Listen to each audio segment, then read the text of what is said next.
Who am I and what am I living my life for? Where's my energy and focus going? Well, it's been a while since I've posted anything, and I'm so sorry. Best laid plans, right?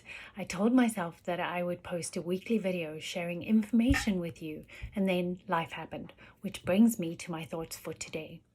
We spend so much time running around being busy, distracted by ourselves.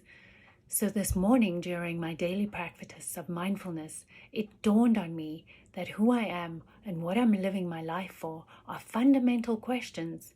And in reflection of that, I came to realize that that is the only thing that truly matters. The rest is just distraction.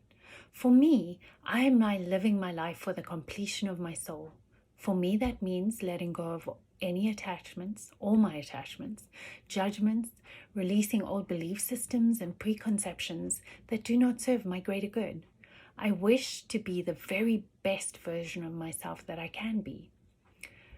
Where attention goes, energy follows. And if I'm not focusing on that and on what it is that I wish to achieve and making all my actions align with that, then I'm focusing on the distractions. And the longer I focus on all the distractions, the further away I move from myself and from alignment.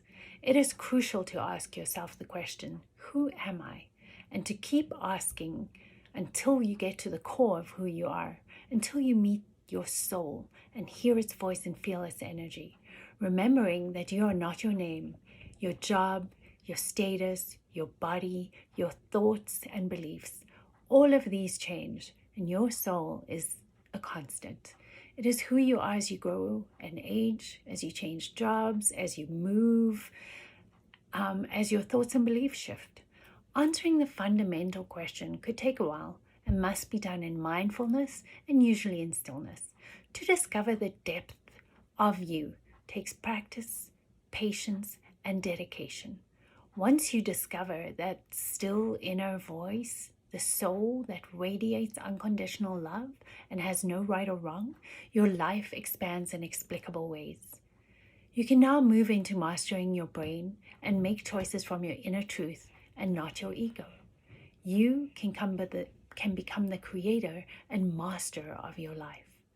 Let's talk about the ego for a minute. There's no right or wrong about the ego either, but usually when making choices from an ego perspective, it's about self-gratification or instant gratification.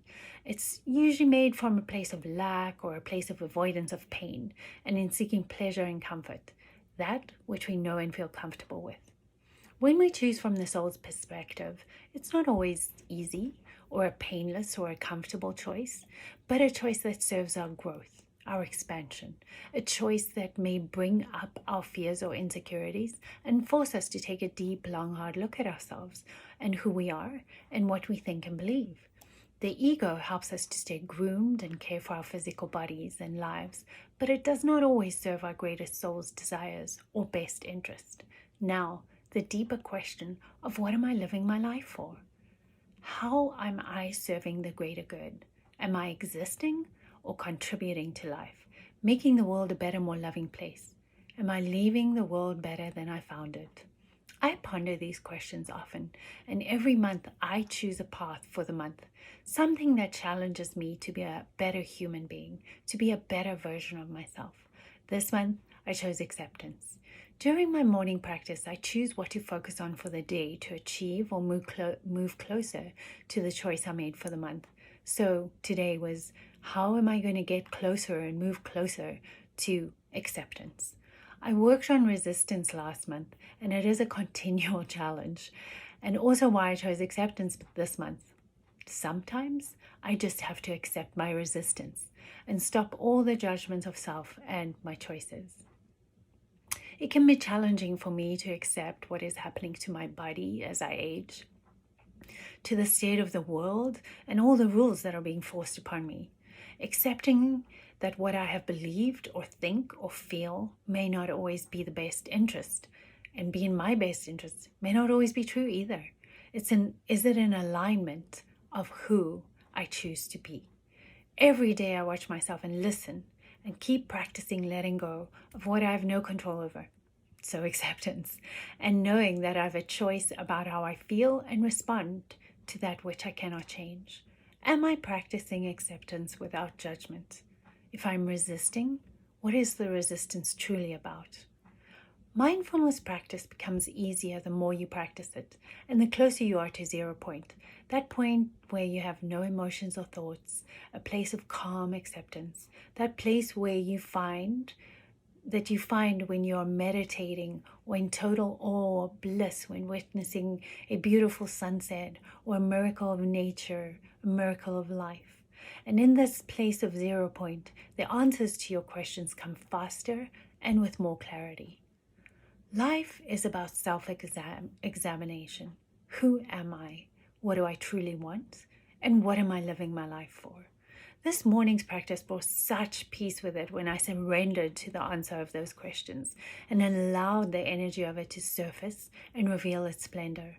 I cannot answer how you would achieve this, as everyone's unique and must take the time to face themselves and find their own truth. But believe me when I say finding that truth is the only way for us to change the world away from fear and judgment to love and acceptance. Thank you for listening to the ramblings of my mind. And I can assure you that I will be posting about the liver and kidneys in the next video, as mentioned in my last video. And I'll be doing that soon. But until then, have a next level, healthy, happy day. Thank you.